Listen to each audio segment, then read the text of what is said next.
So, if you've spent any time at all looking into personal finance, you have absolutely come across it. It is literally everywhere. Finance blogs swear by it. Countless experts recommend it. Best-selling books reference it as the ultimate, indisputable gold standard of budgeting.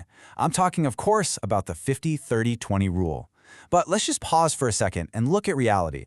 Does this ubiquitous rule actually hold up? Does it really work for a normal person in 2026? Because it's one thing to look at a neat little chart in a tax book. It's entirely another thing to look at your actual bank account on a random Tuesday. Is this rule genuinely realistic? Or is it just another one of those financial theories that sounds absolutely phenomenal on paper, but completely falls apart the very second real life, real rent prices, and real grocery bills get involved? Sound familiar? I want to have a really honest conversation with you today. I'm going to break down exactly what this rule is and how to apply it to your own finances step by step.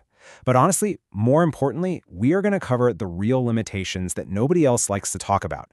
I'll show you exactly what to do when 50% just isn't enough to cover your basic needs. By the end of this explainer, you'll know for sure if this system actually fits your life right now and exactly how to pivot if it doesn't. Okay, let's dive right into this framework. Created by bankruptcy expert and U.S. Senator Elizabeth Warren, the core concept is beautifully simple. You take your after-tax monthly income, so your take-home pay, and you slice it into three distinct pieces: 50% for your needs, 30% for your wants, and 20% for savings and debt. These percentages aren't just arbitrary numbers. Think of them as the three main characters in your financial story. Let's start with our first character, the responsible foundation. Needs, 50%. Now, what's really interesting here is the strict definition of a need. These are your essential, completely non-negotiable expenses. We're talking rent or a mortgage, basic groceries, utilities, transport to actually get to work, insurance, and minimum debt repayments. The litmus test here is super simple. If you stopped paying for it, would it seriously disrupt your life? If the answer is yes, then it's a need. Next up, we have the wants category, sitting right at 30%. This is the fun but disciplined part of your budget. These are the things that improve your quality of life but aren't strictly necessary to keep a roof over your head. Eating out, streaming services, gym memberships, maybe that quick weekend trip. Now, here is where you need to be brutally honest with yourself. If you could technically survive without it, even if you'd be absolutely miserable without it, it belongs right here in the wants category. Finally, we reach the remaining 20%. Savings and debt.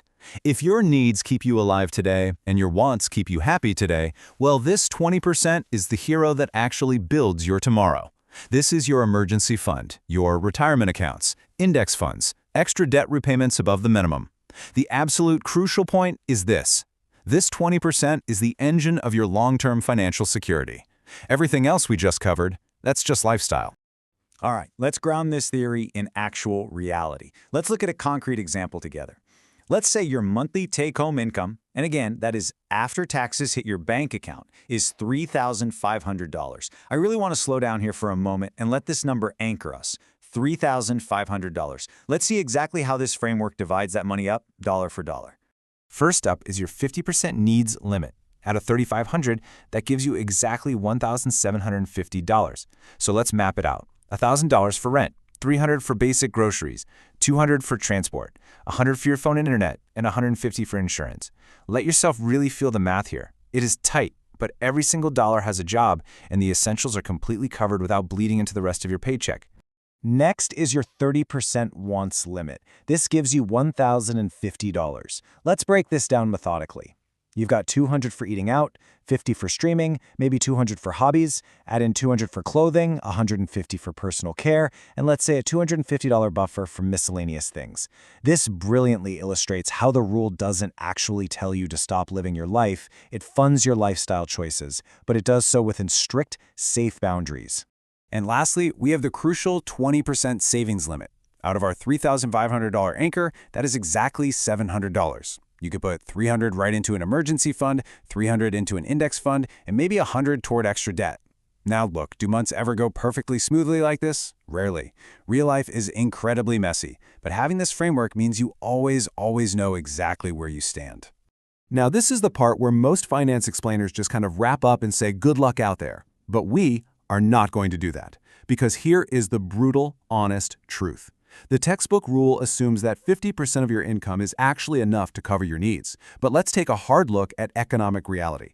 Right now, depending on where you live, housing alone can easily consume 40 to 50% of your take-home pay, and that is before you have bought a single egg or paid a single light bill.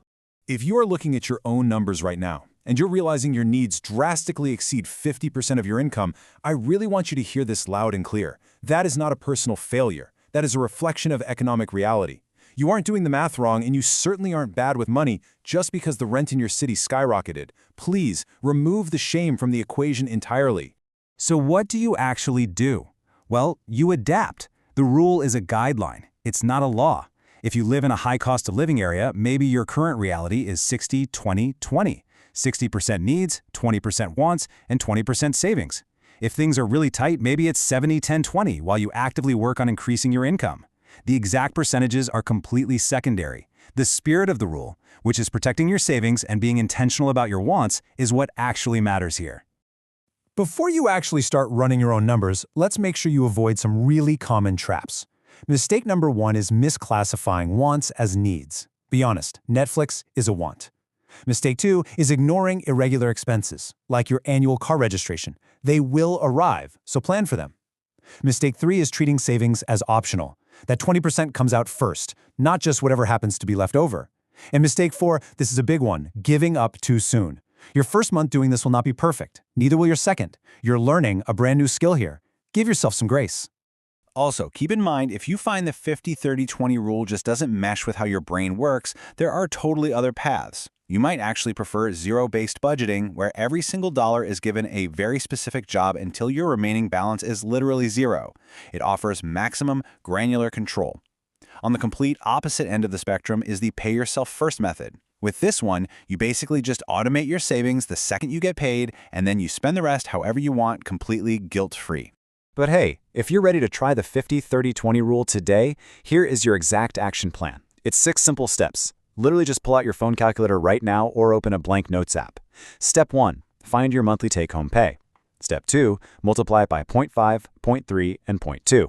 Step 3, assign your expenses into those 3 buckets.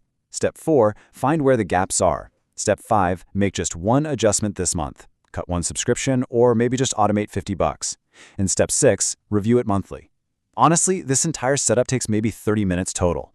And to make this as completely frictionless as possible for you, I've actually put a free budget template right down in the description. There is no catch at all. It already has the 50-30-20 categories built right into it. You literally just download it, plug your numbers in, and it does all the heavy lifting for you. Think of it as just a simple tool to help you get started right now today while you still have the momentum. The 50-30-20 rule isn't flawless, but as a framework for taking your very first serious step toward financial clarity, it is incredibly powerful. The goal here is simply to be intentional with your money rather than wondering at the end of the month where it all disappeared to. So start now. Adapt as you go. Real financial progress is slow, it's quiet, and it is completely worth it. So look at your numbers this week and ask yourself a simple question. Are you running your money, or is your money running you? You've got this. I'll see you in the next explainer.